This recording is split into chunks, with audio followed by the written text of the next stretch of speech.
All right. Yay, wonderful. Thank you so much. Okay. So, yes, today, as you know, we will be talking about thriving through uncertainty. And as Teresa and others mentioned, we are going to be really emphasizing how to leverage the continuous improvement skills we all have to adapt, evolve, and find new opportunities. You can switch slides. Yeah.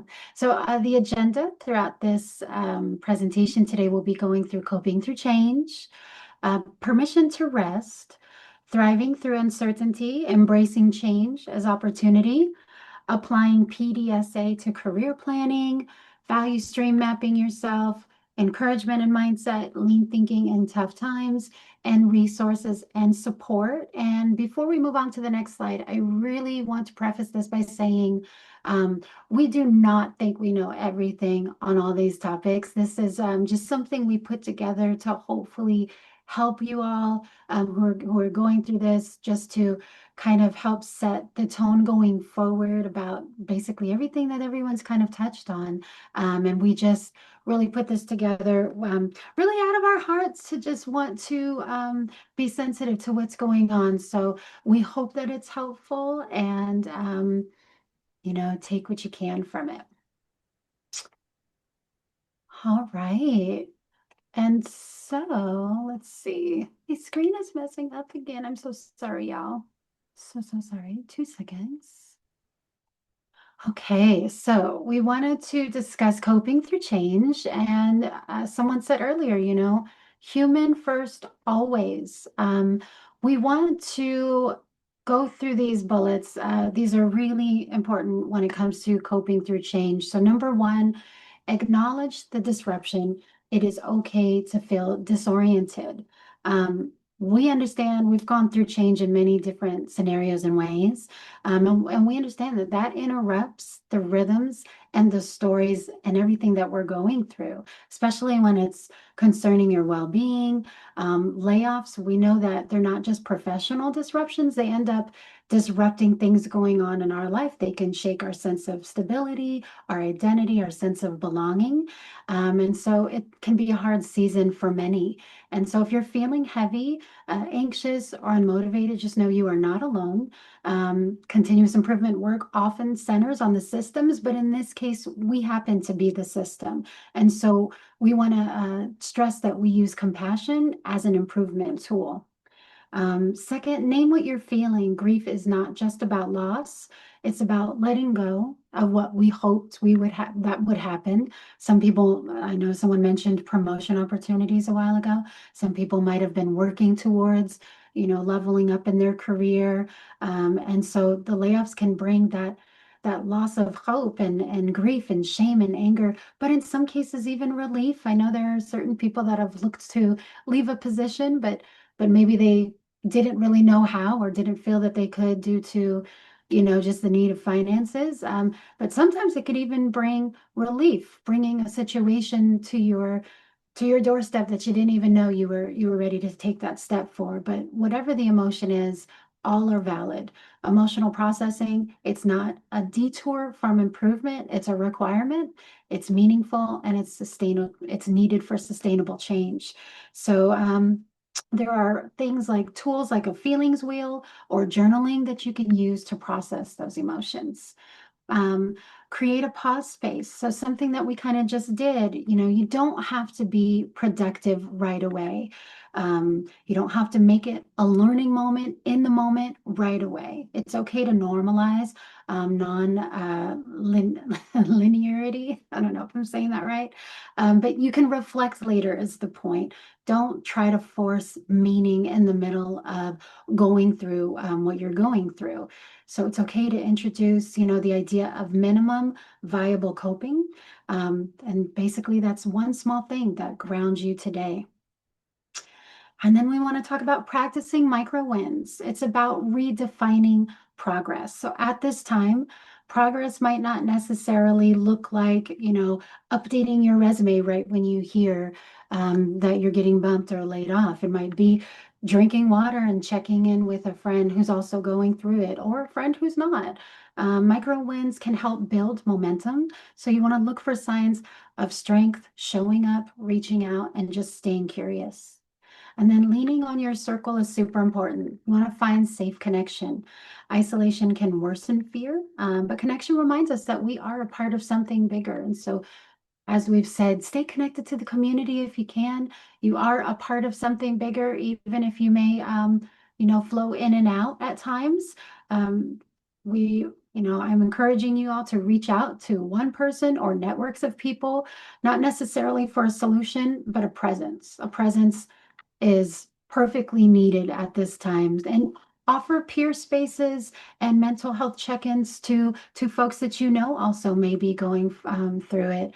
I often, and this is something that I think about a lot, is sometimes when it's easy to get into, oh, what's going on with me? Why do I feel this way? Sometimes a really good way to get out of that self-consumed thought process is to really just go check on someone else or get involved in doing something for someone else.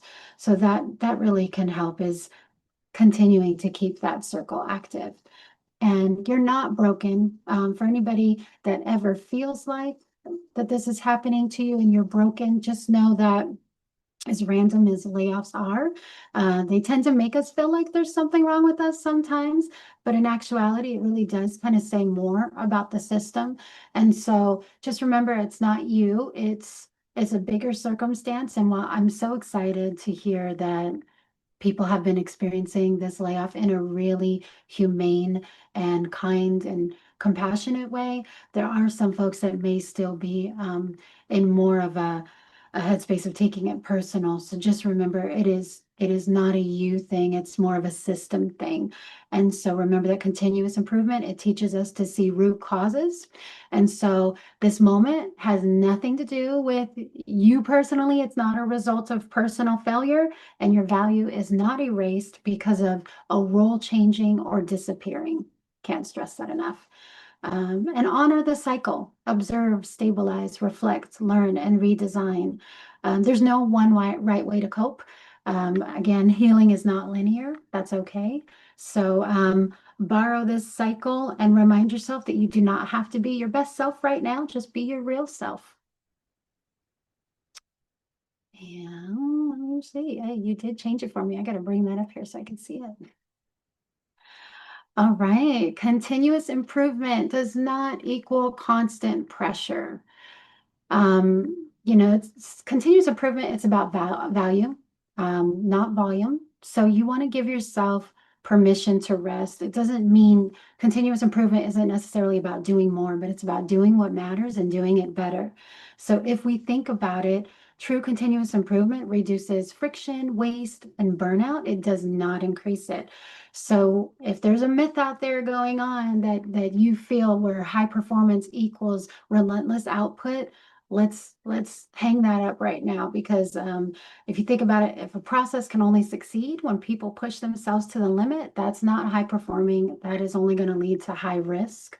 So we want to remember that we're here doing these, practicing these tools to reduce waste and not add urgency. So we want to build systems that include rest. If your system does not allow for rest, it will eventually fail. Just as machines need downtime, humans need recovery. Continuous improvement respects all type of flow, including emotional and mental energy. And taking a pause is not the opposite of productivity. It's a part of the cycle. So think about, what if you treated your recovery time as a part of your standard work? What if your PDSA cycle included rest as an intentional experiment? Something to think about. And self-worth is not a KBI, not a key behavioral indicator. You are not your metrics. You're not your output. Layoffs and setbacks are slowdowns. Again, don't erase your value. So we want to decouple identity from productivity, especially in cultures where we're praised for burnout. Improvement culture must include psychological safety, not just accountability. And we want to practice gentle iteration. Continuous improvement works best when it's kind, when it's curious, when it's realistic. So ask yourself, what's the smallest next step that feels doable, not just ideal? And then replace that thought of having to fix everything with what's one small thing I can try. That is the heart of adaptive, human-centered CI. And there's that saying at the bottom, this is a season for wild growth and a season for deep rest. Both are valuable and both are progress. Hey. Thriving through uncertainty, resilience as a skill. See, we have so many skills we just have and we move through and we live through like breathing, but we don't even stop to think that they are real skills needed and to be employed and deployed at times like this. Navigating through uncertain and challenging times, we know it's hard. And we know that sometimes we're in the middle of these trying times. It's really hard to see the silver lining at the end of the tunnel. It can be overwhelming when we're in the thick of it. So it's really important to give yourself grace and space and acknowledge how you feel. So, everyone in this room, we know you all have the experience to use these tools to incorporate in our everyday lives. And so, we're going to go over some more things to help you adapt and move forward. Identify what you can influence. I know someone said that earlier about, focusing on what's in your control. There's no sense focusing on what's out of your control. That's only going to lead to stress and more uncertainty, but try to focus on what is in your control. What can you influence? And so you can start with a simple influence map by asking what's in my control and what's not. Standard work for mental wellness.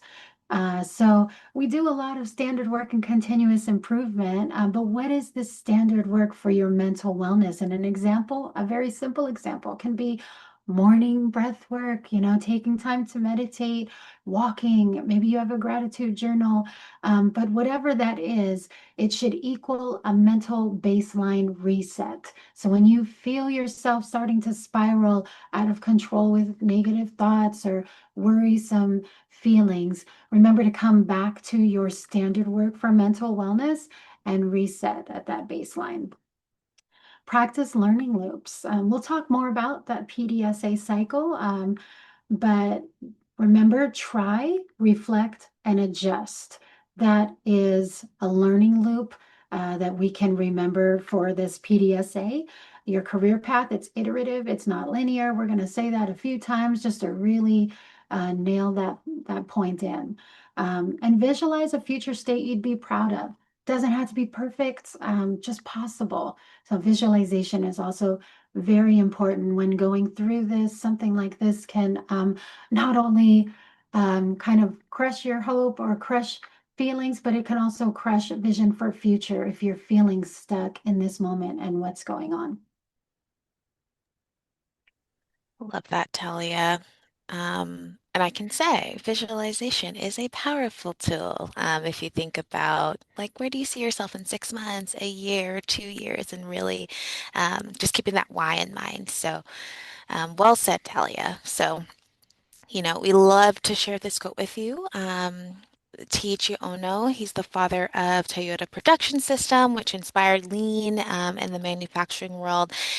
He had once said, without standards, there can be no improvement.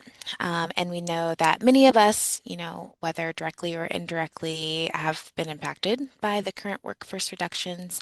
Um, but we know that with change and uncertainty comes opportunity.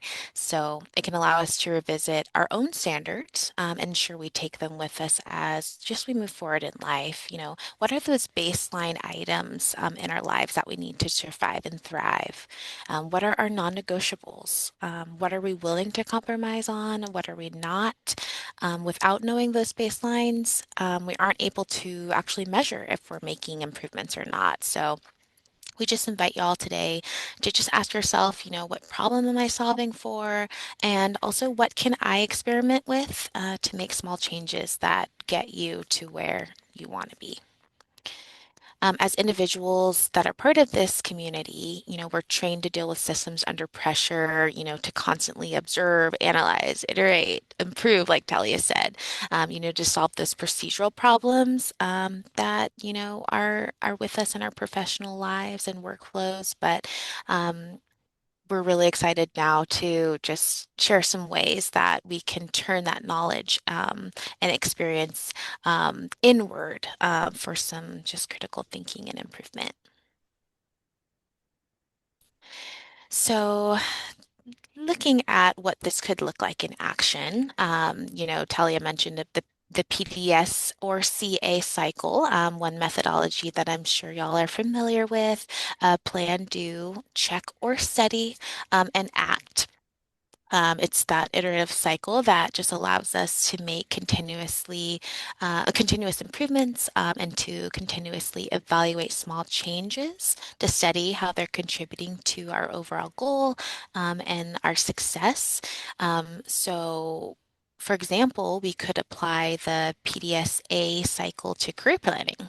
It can allow us to turn job searching or career shifting into just an intentional iterative process.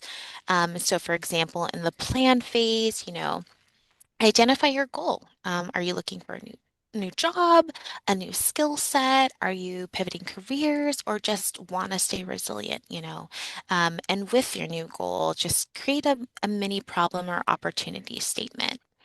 Um, maybe an example could be, I'm seeking work that better aligns with my passion for improvement.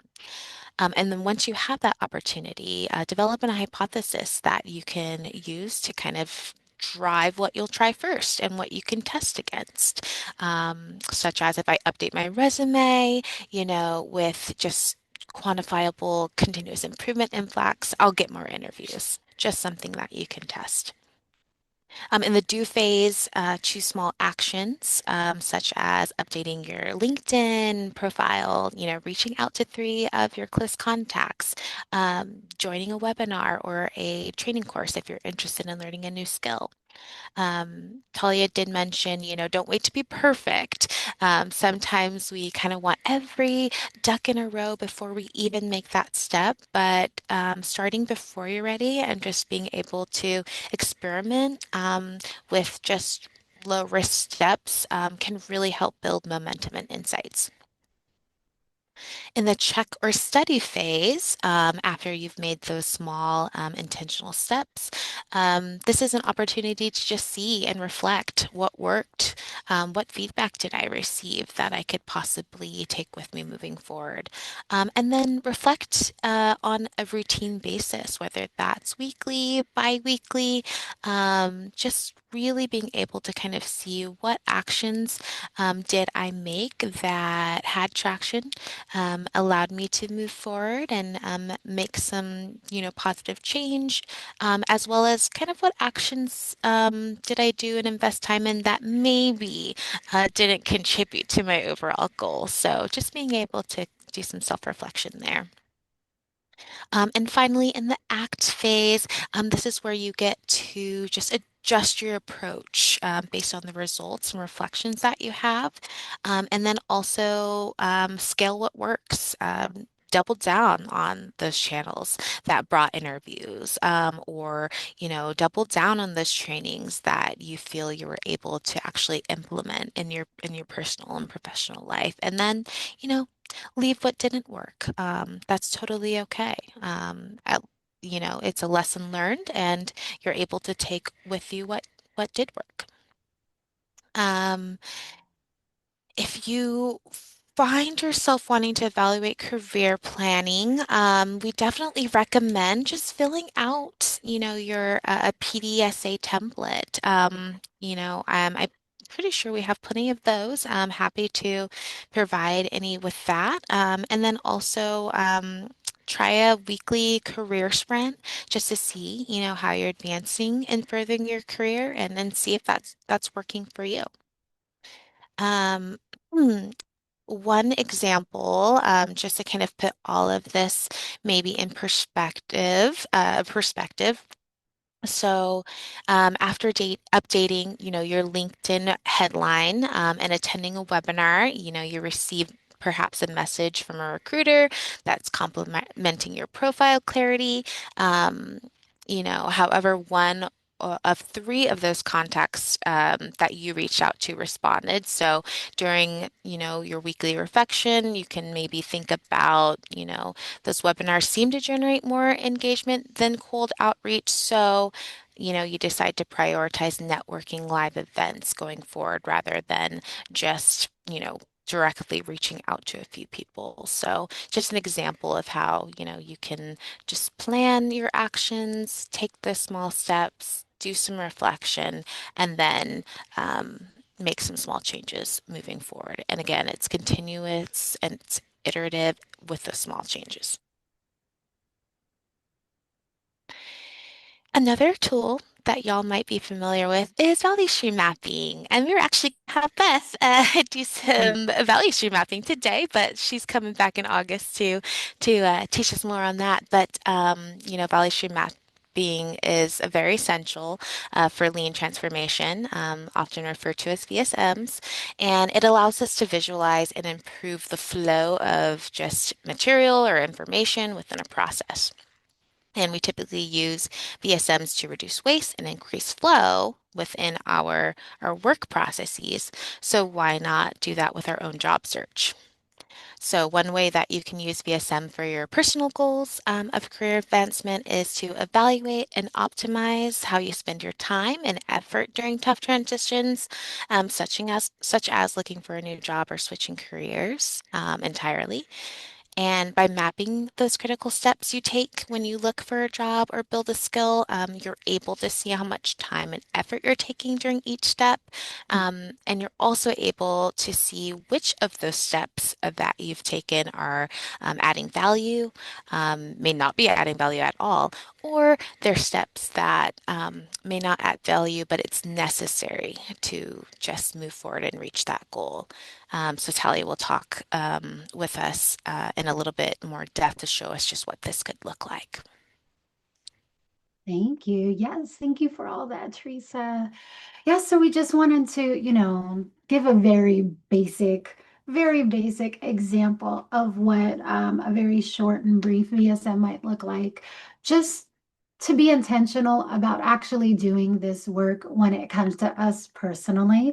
We do the whole step by step with the post-its on the board when we're looking at each step of someone's process, but how often do we do that with ourselves and really see, are we being efficient in trying to reach this goal we're trying to reach? So we just wanted to kind of show you an example of what that might look like. And this could or could not apply to you.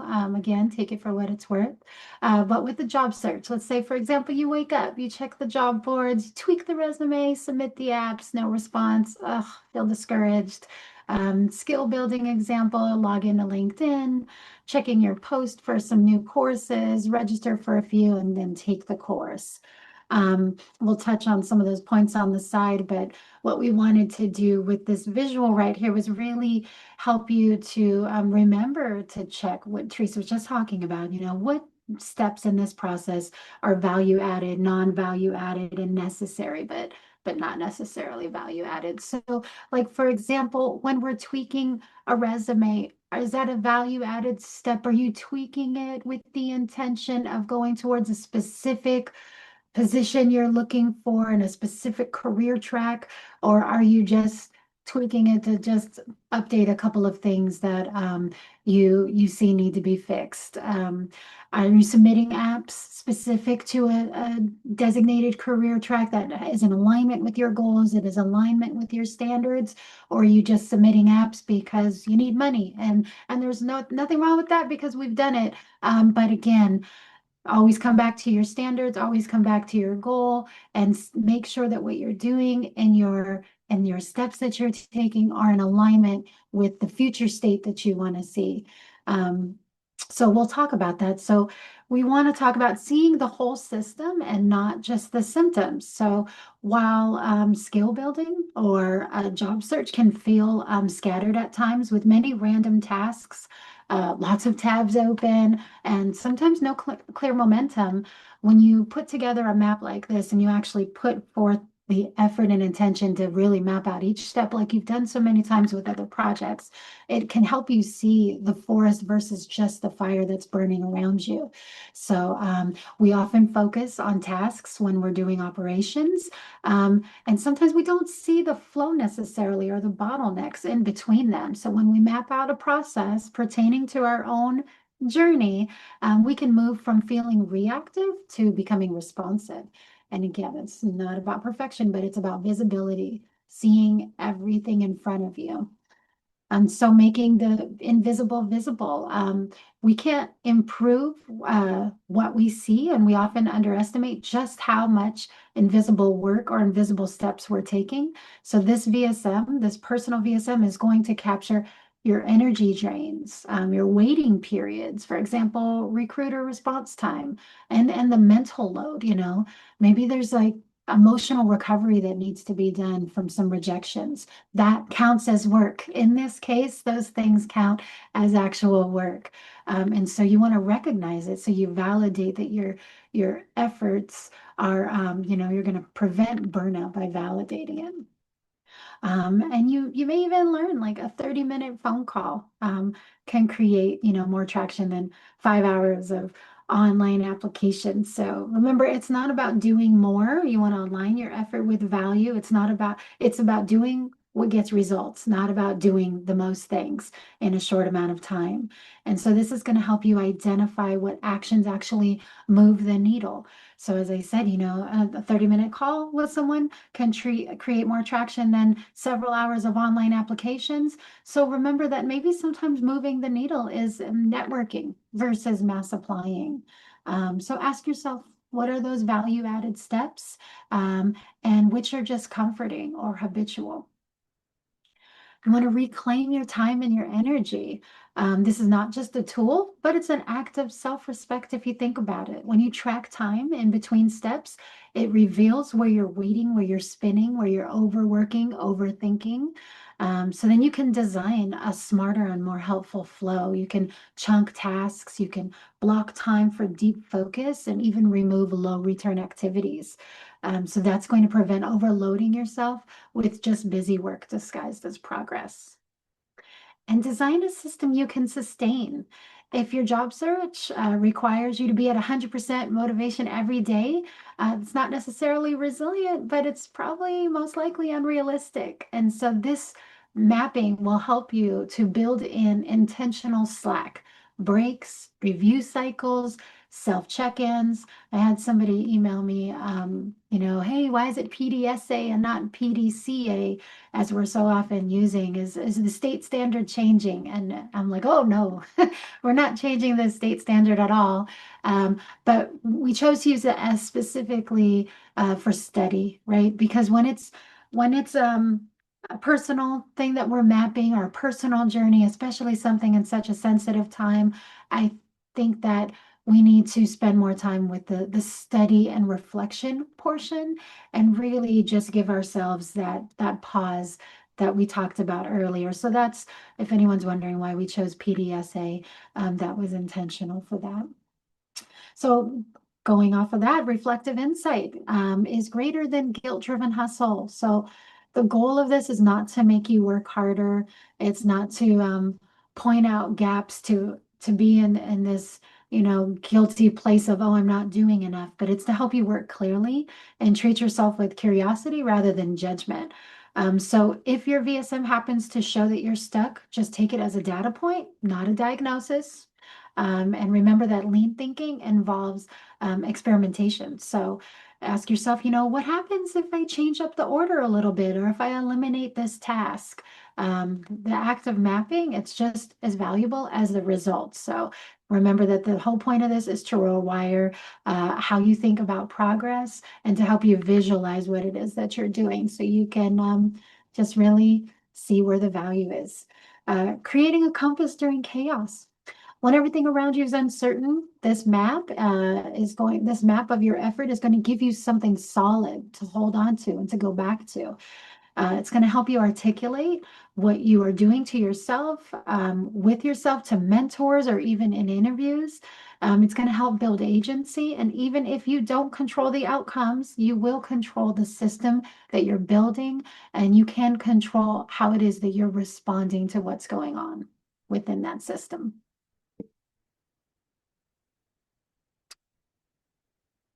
All right. Yeah, okay. And so for this is just, a reminder. Keep your eye on that future state as you're going through this. And just prioritize steps that build momentum, networking, LinkedIn activity, learning, and set a daily or weekly standard of work routine that maintains energy and focus. And so as you can see, it's as simple as what's in those pictures. He's making sure to take out time for coffee, um, get on the computer for a little bit, chatting with a friend, checking emails. Just make sure that you are, you're breathing through the whole process. And so, just here's a question to, ponder. What would it look like to design your week with both value-added work and intentional recovery? And what would it mean to define progress in terms of clarity, care, or connection, not just tasks completed? So I really don't have a lot of notes for that. I actually just wanted to ask that question and give you a moment to think about the just really the actuality of putting that into practice, creating that standard week, building in intentional recovery, getting that clarity, giving yourself that self-care, and it's not about tasks completed. Yeah. Moving on to the next slide. So we also wanted to provide just some ideas for value-added future state steps because sometimes it can be hard to like come up with those when you're stuck. So we wanted to provide a few examples. So we've got update resume. Um, clearly list your accomplishments and use data when you do that. These are really helpful to folks who are going to be searching for a job. And I hope that if you're not in that position right now, you can take this and apply it and use it anyway, because at some point you may be. So um, update that list of accomplishments using actual data. So an example would be, if you worked on a project and you reduced, let's say, application processing time by 30%, through using a new software or implementing a new software, you'll want to put that in there with those numbers, with that data in your resume. Make it intentional. Build a targeted portfolio. Showcase real projects and process improvements or visuals that are tied to your continuous improvement skills. Those are the things that are going to stand out to recruiters and hiring managers. People need examples. A lot of times people are submitting resumes and words are just words and they mimic and look like every other resume with words. So if you can provide examples that are real life examples and testimonials that you can give when in your interview, that is going to stand out above the rest.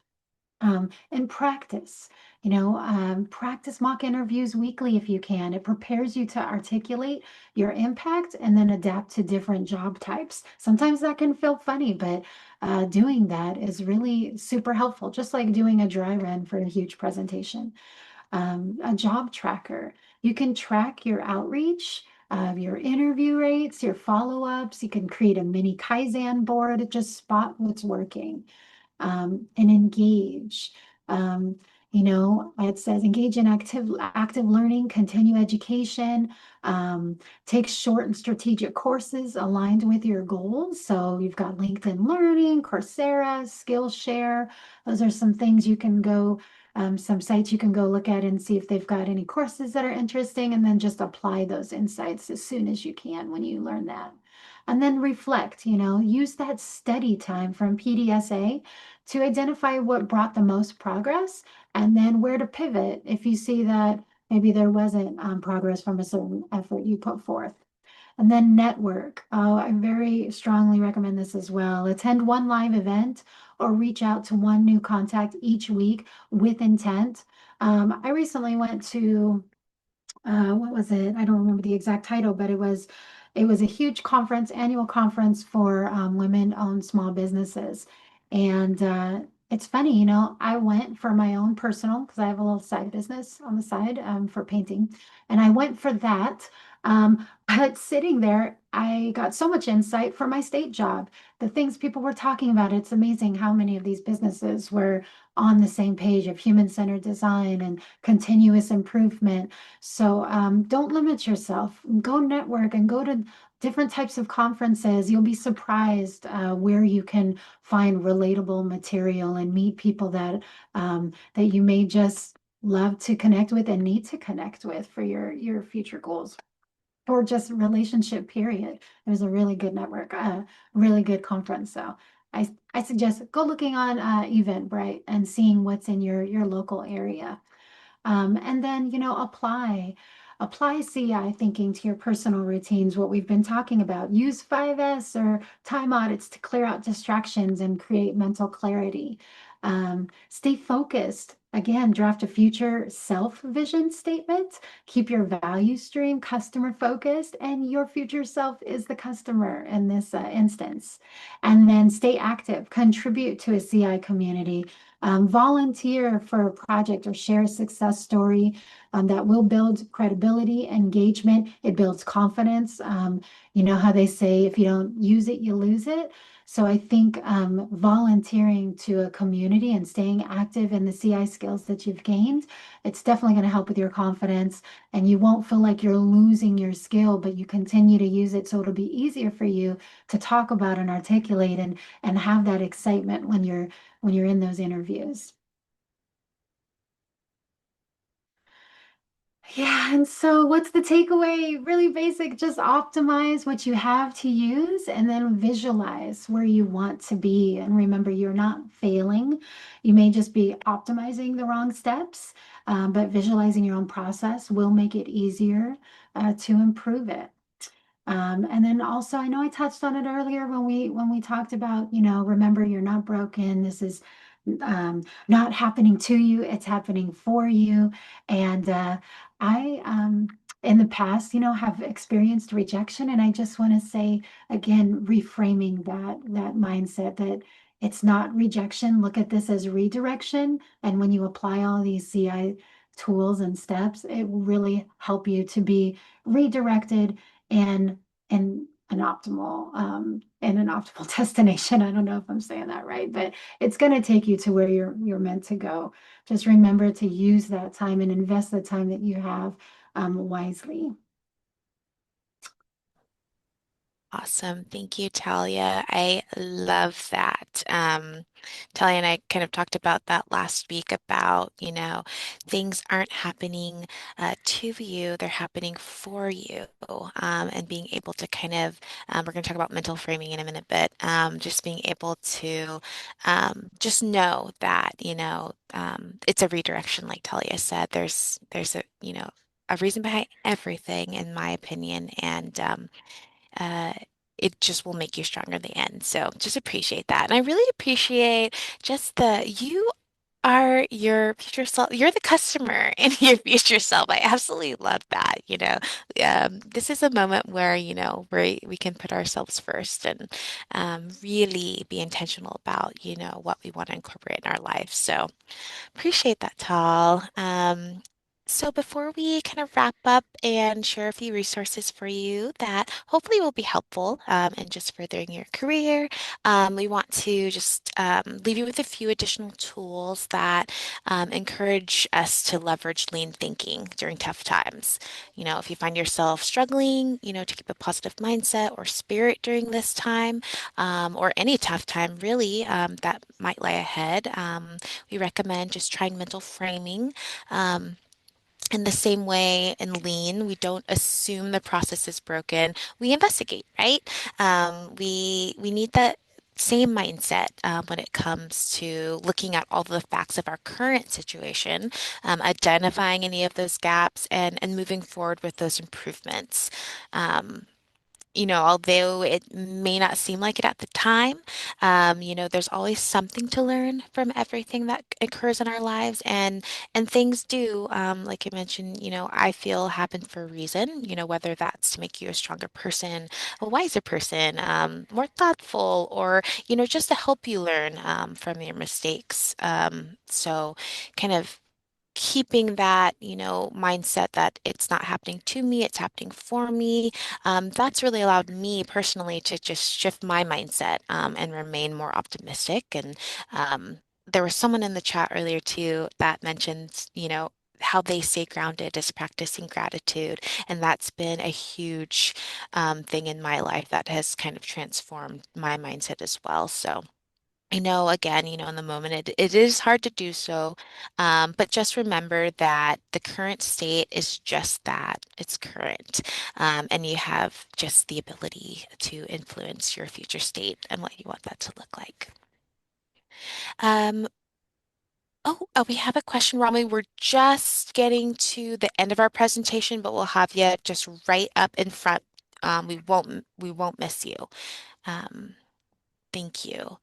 Um, don't forget, remember the small wins, and remember that they do matter. Talia kind of talked about this a little bit earlier, but celebrate those micro achievements, whether that's finishing that training course that you had on the docket for 2 months, or, writing a great cover letter, having an informal interview or being invited to have an informal interview, meeting with peers and networking for new connections.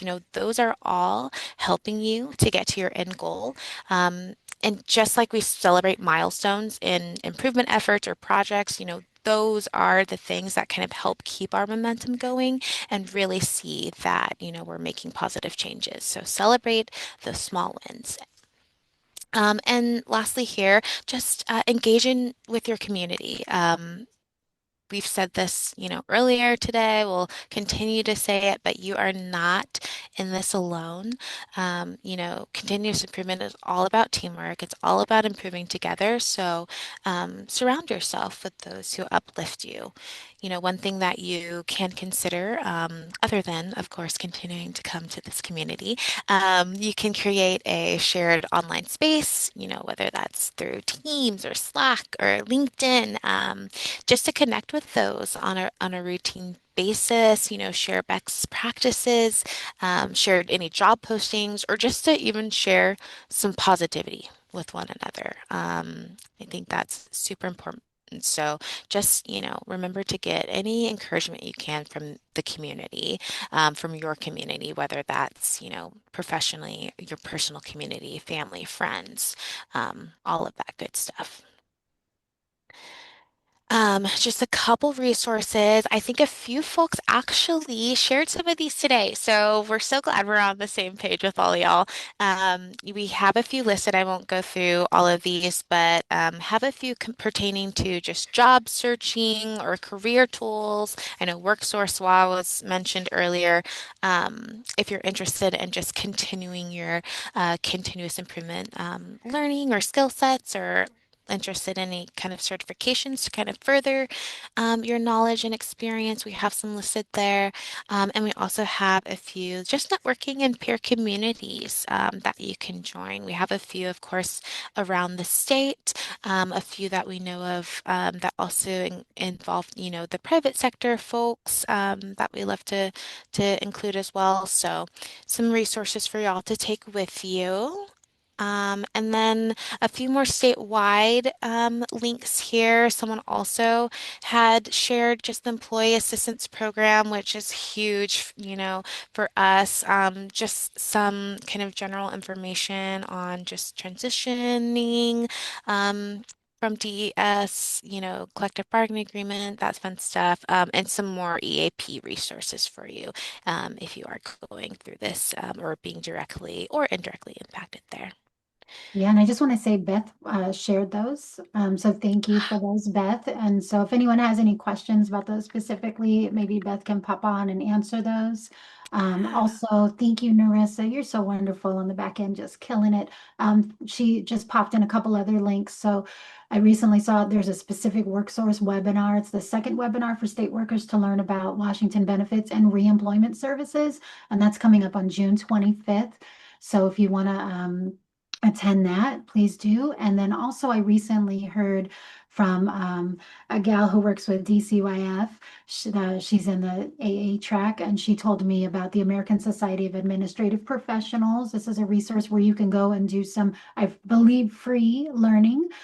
So if that is a track of yours, or you're interested in joining the admin administrative assistant track, you can go there and get some free learning. Um, and yeah, thank you. Does Yeah, anybody have I any questions? I thought these resources that you provided, Beth, were super timely and mhm. specific. So I was really grateful to get this to share. And I also do want to just share with y'all too, sorry.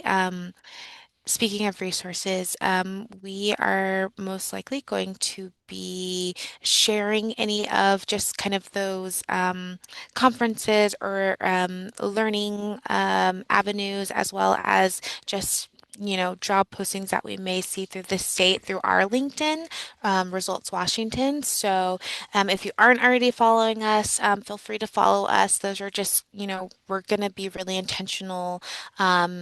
To be routinely sharing that with, folks in the community. So, if you find any interest in that.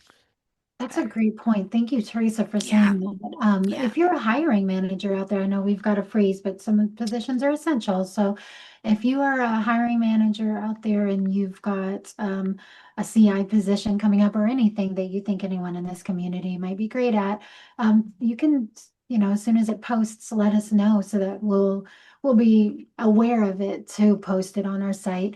And I don't know if you have Teresa personally, but I've also posted a few things personally on my own LinkedIn as well. Like today, I just did one yeah, for One Washington. So and it's actually working with someone that's joined our community quite a bit, Brian Mark, and he'd be a great boss to have. So check out our. I don't know if it's not on Results LinkedIn yet. It will be yeah, soon, but you should see it all over yeah. there. I'm very personally bad at social media, so, but I'll try to be better.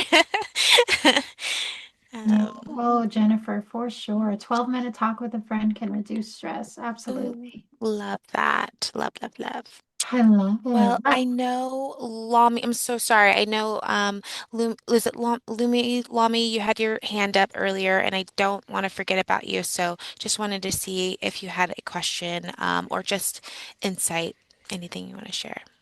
Yeah, so I think you covered it very well, Talia and Teresa. Thank you so much. Great Yeah. tool, great resources.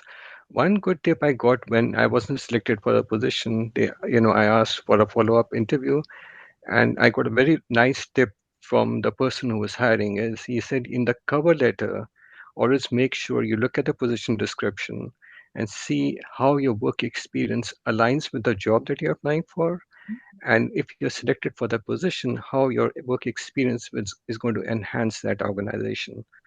So Ah, that's a really good tip that I got from that person. And now whenever I write my resume, I always look at the job duties and how my work experience and skills can contribute to the organization. So I yeah. tailor my cover letter. So that's the way you can do it. Yes. That's a good tip. That's a Yes, great tip. Thank you. great tip. And Mhm. I may have, I mean, this is definitely something that I do now, but I had no idea that you were supposed to tailor your resume towards, the job that you wanted. I was just listing like every experience that I had and, but would tailor, my resume to kind of speak towards that. But yeah, I mean, not my resume, but my cover letter to speak towards that. But wonderful tip. And I love just the point out of sharing how you will positively impact that organization. Great tip, Rami. Thank you so much. Yeah, and I would say that's also a place where those examples can come into play.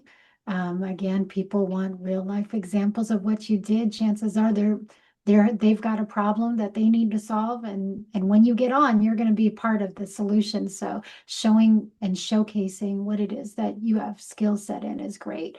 But I also want to say, Rami, I love that you just brought up the simple idea of, feedback, calling back to say, hey, was there anything I could have done better? How did my interview feel for you? I don't know that enough people remember to do that. So I think anytime you don't get a job, always ask for interview feedback. That is so great. And a lot of times in that other conversation that you're having when they're giving that feedback, you've now planted a seed in the back of their mind to remember you. Um, Maybe it didn't work out for this go around, but maybe you said something in that conversation or just your effort with that feedback call was enough for them to remember you for the next time. Um, so I love that. And I will also say, And Talia, if what I is could just it? add to that, Informational interviews. oh, here's the Yeah. cat that we talked about earlier. No. Um, I did that for a job that I didn't get, and a lot of times we think it's about me, and they shared that it was just the other person had like a decade, 2 decades worth of experience more than what I had. And so those follow-up calls, Yeah. post interview and not getting the job can just affirm that it really isn't about you. It's more about the other person. But to this Yes. day, there have been some 1000%. yeah. And again, it's still that relationship development that is important.